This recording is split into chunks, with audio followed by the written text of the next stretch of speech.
جزیرۃ العرب کے سیاسی اور مذہبی حالات بیان کرنے کے بعد اب وہاں کے اجتماعی، اقتصادی اور اخلاقی حالات کا خاکہ مختصراً پیش کرتے ہیں۔ عرب آبادی مختلف طبقات میں بٹی ہوئی تھی۔ ہر طبقے کے حالات ایک دوسرے سے بہت زیادہ مختلف تھے۔ چنانچہ معزز طبقے میں مرد اور عورت کا تعلق خاصا ترقی یافتہ تھا۔ عورت کو بہت کچھ خود مختاری حاصل تھی، اس کی بات مانی جاتی تھی، اس کا اس قدر احترام اور حفاظت کی جاتی کہ اس کی خاطر تلواریں سونت لی جاتی تھی، خون ریزی ہو جاتی تھی۔ آدمی جب اپنی شجاعت اور بہادری پر بات کرنا چاہتا، اپنی تعریف کرنا چاہتا تو عموماً عورت ہی کو مخاطب کرتا۔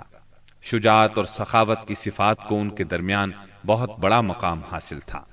اکثر اوقات ان میں صلح کے لیے عورت ہی بڑا کردار ادا کرتی تھی۔ وہ چاہتی تو قبائل کو صلح کے لیے جمع کر لیتی تھی اور چاہتی تو ان کے درمیان جنگ کی آگ بھڑکا دیتی۔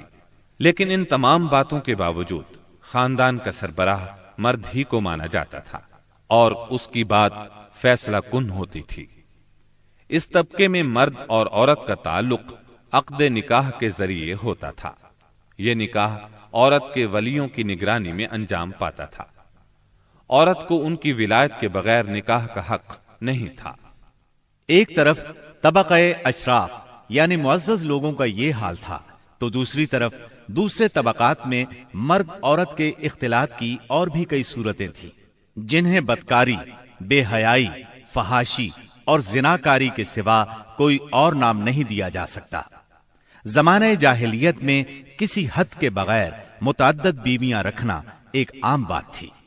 لوگ دو سگی بہنوں کو بھی بیک وقت اپنے نکاح میں رکھ لیتے تھے۔ باپ کے بیوی کو طلاق دینے کے بعد یا اس کے فوت ہونے پر بیٹا اپنی سوتیلی ماں سے بھی نکاح کر لیتا تھا۔ طلاق کا اختیار مرد کو حاصل تھا اور اس کی کوئی حد مقرر نہیں تھی۔ زناکاری تمام طبقات میں عروج پر تھی، کوئی طبقہ یا انسانوں کی کوئی قسم اس سے مستثنا نہ تھی۔ البتہ کچھ مرد اور کچھ عورتیں ایسے ضرور تھے جنہیں اپنی بڑائی کا احساس اس برائی کی کیچڑ میں لت پت ہونے سے باز رکھتا تھا۔ پھر آزاد عورتوں کا حال لونڈیوں کی نسبت اچھا تھا۔ اصل مصیبت لونڈیاں ہی تھیں۔ ایسا لگتا ہے جیسے ان جاہلوں کی اکثریت اس برائی کی طرف منسوب ہونے میں کوئی آر بھی محسوس نہیں کرتی تھی۔ جاہلیت میں باپ بیٹے کا تعلق بھی مختلف نوعیت کا تھا۔ کچھ تو ایسے تھے جو کہتے تھے انما اولادنا بیننا اکبادنا تمشی علی الارض، یعنی ہماری اولاد ہمارے کلیجے ہیں جو روئے زمین پر چلتے پھرتے ہیں۔ جبکہ دوسری طرف کچھ لوگ ایسے بھی تھے جو لڑکیوں کو رسوائی اور خرچ کے خوف سے زندہ دفن کر دیتے تھے اور بچوں کو فقر و فاقے کے ڈر سے مار ڈالتے تھے۔ تاہم یہ کہنا مشکل ہے کہ یہ سنگ دلی بڑے پیمانے پر رائج تھی، کیونکہ عرب اپنے دشمنوں سے اپنی حفاظت کے لیے دوسروں کی بنسبت کہیں زیادہ اپنی اولاد کو بہتر سمجھتے تھے اور اس بات کا احساس بھی رکھتے تھے۔ مطلب یہ کہ مجموعی طور پر ان کی حالت بہت کمزور تھی، عقل سے عاری تھی اور ذلت میں گھری ہوئی تھی۔ جہالت نے ان کو اپنے گھیرے میں لیا ہوا تھا۔ خرافات کا دور دورہ تھا، لوگ جانوروں جیسی زندگی گزار رہے تھے۔ عورت بیچی اور خریدی جاتی تھی، بعض اوقات اس سے مٹی اور پتھر جیسا سلوک کیا جاتا تھا۔ قوم کے باہمی تعلقات کمزور بلکہ ٹوٹے ہوئے تھے۔ رہ گئیں حکومتیں تو ان کو صرف اپنا خزانہ بھرنے سے غرض تھی یا مخالفوں پر فوج کشی کرنے کی فکر۔ اقتصادی حالت بھی خراب تھی، صرف تجارت ان کے نزدیک ضروریات زندگی حاصل کرنے کا سب سے اہم ذریعہ تھی، اور تجارت کے لیے امن و سلامتی کی فضا کا ہونا ضروری ہے، ورنہ تجارتی آمد و رفت نہیں ہو سکتی۔ جبکہ ان کا حال یہ تھا کہ سوائے حرمت والے مہینوں کے امن اور سلامتی کا کہیں وجود نہ تھا۔ یہی وجہ ہے کہ صرف حرمت والے مہینوں میں عرب کے مشہور بازار اوکاز، ذی المجاز اور مجنہ لگتے تھے۔ جہاں تک صنعتوں کا معاملہ ہے تو عرب اس میدان میں ساری دنیا سے پیچھے تھے۔ کپڑے کی بنائی اور چمڑے کی دباغت وغیرہ کی شکل میں جو چند صنعتیں پائی بھی جاتی تھیں وہ زیادہ تر یمن، ہیرا اور شام سے ملے ہوئے علاقوں میں تھی۔ البتہ اندرون عرب گلہ بانی اور کھیتی باڑی کا کسی قدر رواج تھا۔ ساری عرب عورتیں سوت کاٹتی تھیں، لیکن مشکل یہ تھی کہ سارا مال و متاع ہمیشہ لڑائیوں کی زد میں رہتا تھا۔ غربت عام تھی، لوگ ضروری لباس تک سے محروم تھے۔ یہ بات تو مشہور ہے کہ اہل جاہلیت میں کمینی اور رذیل عادات پائی جاتی تھی، عقل کے خلاف باتوں کی بھرمار تھی، تاہم ان میں کچھ پسندیدہ اخلاق بھی تھے۔ ان اخلاق کو دیکھ کر انسان دنگ رہ جاتا تھا۔ نمبر 1، کرم و سخاوت۔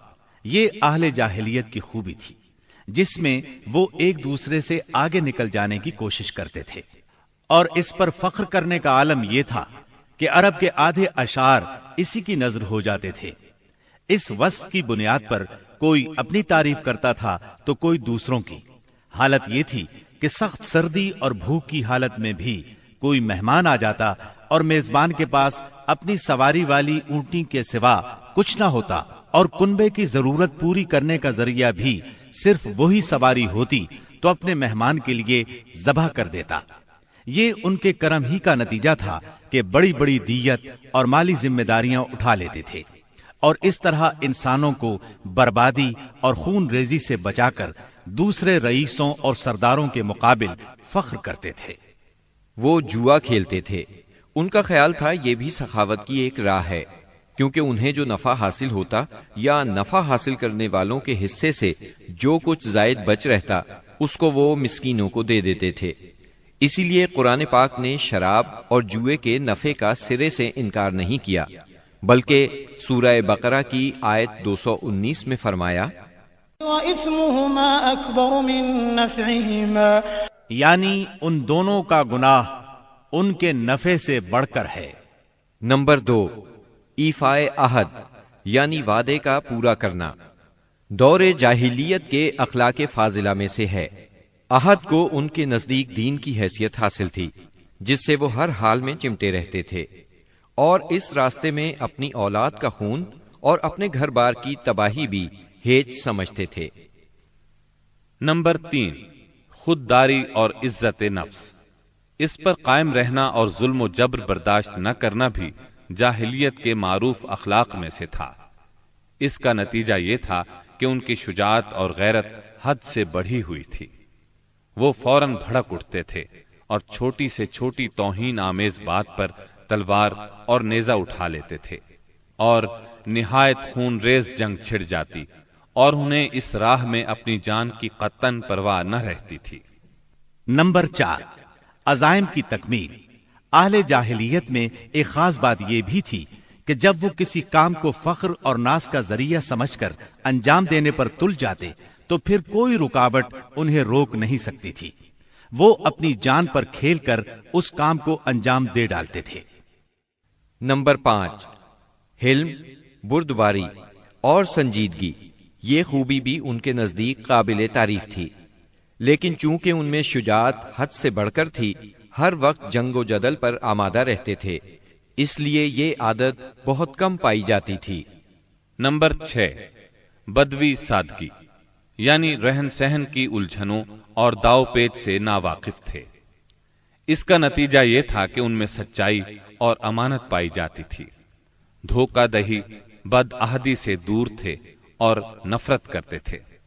ہم سمجھتے ہیں کہ جزیرت العرب کو ساری دنیا سے جو جغرافیائی نسبت حاصل تھی، اس کے علاوہ یہی وہ قیمتی اخلاق تھے جن کی وجہ سے اہل عرب کو بنی نوع انسان کی قیادت اور رسالت عامہ کا بوجھ اٹھانے کے لیے منتخب کیا گیا تھا، کیونکہ یہ اخلاق اگرچہ بعض اوقات شر اور فساد کا سبب بن جاتے تھے اور ان کی وجہ سے المناک حادثات بھی پیش آ جاتے تھے، لیکن اپنی نوعیت کے بڑے قیمتی اخلاق تھے۔ یہ تھوڑی سی اصلاح کے بعد انسانی معاشرے کے لیے نہایت مفید بن سکتے تھے، اور یہی کام اسلام نے انجام دیا۔ غالباً ان کے اخلاق میں بھی ایفائے عہد کے بعد عزت نفس اور عزم کی پختگی سب سے زیادہ قیمتی اور نفع بخش جوہر تھا، کیونکہ اس زبردست قوت اور پختہ ارادے کے بغیر شر و فساد کا خاتمہ اور نظام عدل کا قیام ممکن نہیں۔ اہل جاہلیت کے کچھ اور بھی اچھے اخلاق تھے، لیکن ان سب کو بیان کیا جائے تو بات بہت طویل ہو جائے گی، لہذا انہی پر اکتفا کرتے ہوئے ہم آگے چلتے ہیں۔